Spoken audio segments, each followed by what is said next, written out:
So I may be jumping the gun on this just a little bit, but hey, if even one person is interested in what I'm doing here and wants to see more from me, then I will gladly provide. Hell, even if no one wanted to see this ever, I'd probably post more art anyway, just because I'm really proud of this stuff. But anyways, before I get too deep into this, I do want to say though that if you haven't read my fic in any great amount of detail, then you might want to go do that before watching this too much. Because some of the art here does get a little spoilery, not a lot of it, so if you don't care, then go right on ahead. Like, even the spoilery stuff isn't, like, really that big of a deal, if you ask me, but I never really cared about spoilers that much, at least not a lot. But yeah, keep that in mind while you watch this video. Another thing to say is that the first video that I put out about this SheZow thing, it was a lot more, like, formatted and planned, and honestly, like, a lot shorter and understated than I meant it to be. While I was writing the script for that video and realizing that I wanted to, like, keep it as spoiler-free as possible, I realized that in doing that, it means that I didn't really have a lot to talk about when it came to it. But since we've already established that this video was going to get spoilery, I feel better about talking more freely about it in that regard. So yeah, this video has no script, you're just gonna listen to me ramble on about this story that I made for the next few minutes.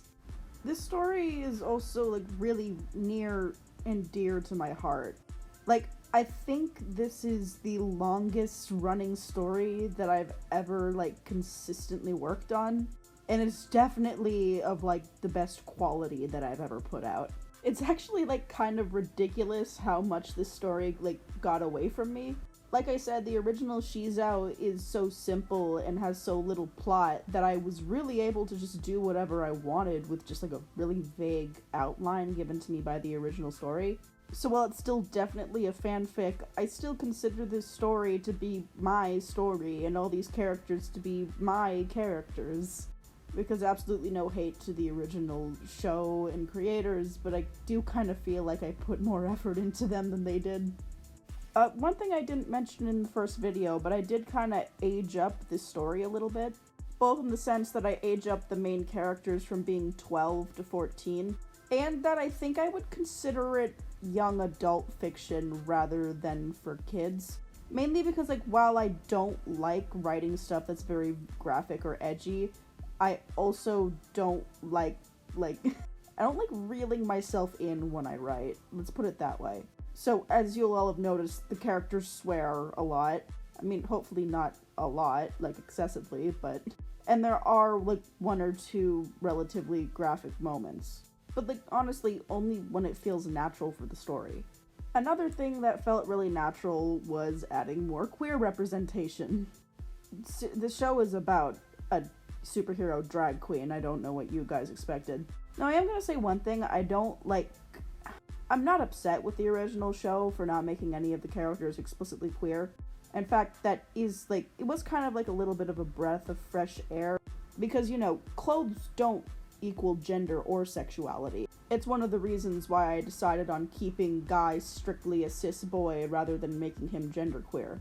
But at the same time, with toxic masculinity and how it negatively affects boys being such a prominent part of this story, adding the whole internalized homophobia bit just kind of felt like a natural next step. Also because I like portraying gay guys that are still very masculine, and also because, you know, Maz has just such a sweet relationship with Guy, and obviously anything can be platonic, but I thought it would just make it just a little bit cuter to make it romantic eventually. And I know my readers are screaming at me for that sentence because I'm slow burning them. It'll be more satisfying in the long run, I promise. I know I talked about the main three a lot in my last video, so maybe I should take this opportunity to talk a little bit more about the other characters that I redesigned. And I guess the main one for those would be the villains. Villains are a really important part of your story from a writing standpoint. They're the main thing that creates the conflict, which means they have to, like, you know, make sense story-wise. One tip that I have for any new writers that are watching is when you're making your villains, tie that villain into the main theme of the story somehow.